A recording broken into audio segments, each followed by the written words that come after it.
আকাশবাণী কলকাতা বিচিত্র সংবাদ সংকলন সুদীপ বসু, উপস্থাপনায় প্রিয়া বিশ্বকর্মা।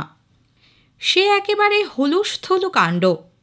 এমনিতেই প্রবল বর্ষণে তেলেঙ্গানার বিস্তীর্ণ অংশে পরিস্থিতি একেবারে যাচ্ছে তাই, তার উপর আকাশ থেকে বৃষ্টির জলের মতো ঝরে পড়ছে মাছ।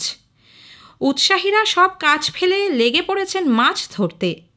এক আধ দিন নয়, সেখানে এই জিনিস চলছে লাগাতার বেশ কয়েকদিন ধরেই। তেলেঙ্গানার জাগিতাল শহরের সাইনগরের ঘটনা।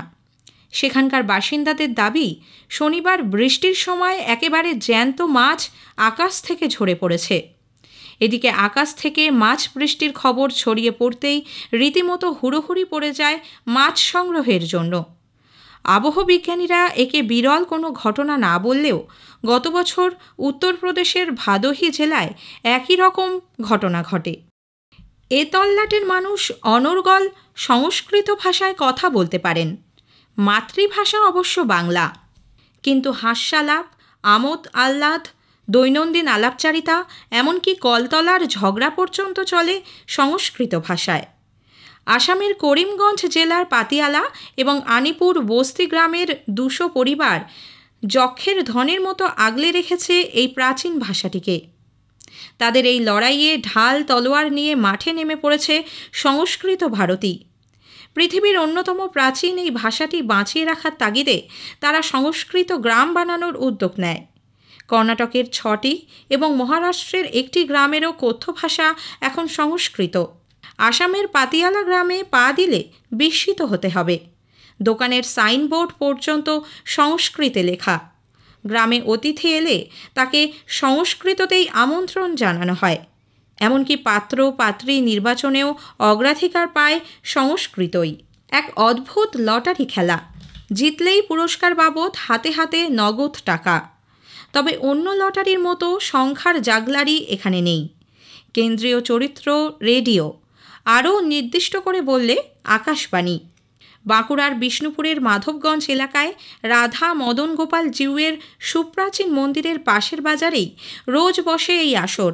সকাল সকাল বিক্রেতারা যখন পসরা সাজিয়ে বসেন, তখন শুরু হয়ে যায় লটারির আসর। মাত্র 1 টাকার বিনিময়ে টিকিট কাটেন এলাকার মানুষ। তবে টিকিট হলেও এতে থাকে না কোনো নম্বর, তার বদলে লেখা থাকে বাংলা চলচ্চিত্রের নাম। সকাল 9টা বাজলেই আকাশবাণী গীতাঞ্জলিতে গানের অনুষ্ঠান শুরু হলেই ক্রেতারা কান খাড়া করে থাকেন কোন গান বাজছে জানার জন্য।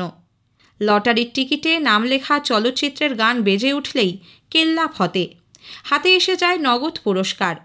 একাধিক গান মিলে গেলে ভাগ হয়ে যায় পুরস্কার মূল্য। এ ধরনের লটারির কোনো বৈধতা আছে কিনা তা জানা না গেলেও প্রায় 34 বছর ধরে নাকি এমনটাই চলে আসছে বাঁকুড়ার বিষ্ণুপুরের মাধবগঞ্জে। বেড়াতে যেতে কার না ভালো লাগে বলুন? কাজের শত ব্যস্ততার মধ্যেও দেশ বিদেশে ভ্রমণের মজাই আলাদা। কেরলের ইরমপন্নমের 61 বছরের মলি দেবী ছোট একটা মুদি দোকান চালান। সামান্য আয় থেকেই টাকা জমিয়ে ইতোমধ্যেই ঘুরে ফেলেছেন বিশ্বের 11টি দেশ। বিয়ের অল্প কিছুদিনের মধ্যেই স্বামী মারা যাওয়ায় অভাবের সংসার সামলাতে খুলে ফেলেন ছোট মুদি দোকান। সেখান থেকেই একটু একটু করে টাকা জমানো। বেড়ানোর শুরুটা হয়েছিল নিজের রাজ্য দিয়েই, পরে ধীরে ধীরে উটি, মাইসোর, পালানি হয়ে সোজা নায়াগ্রা জলপ্রপাত।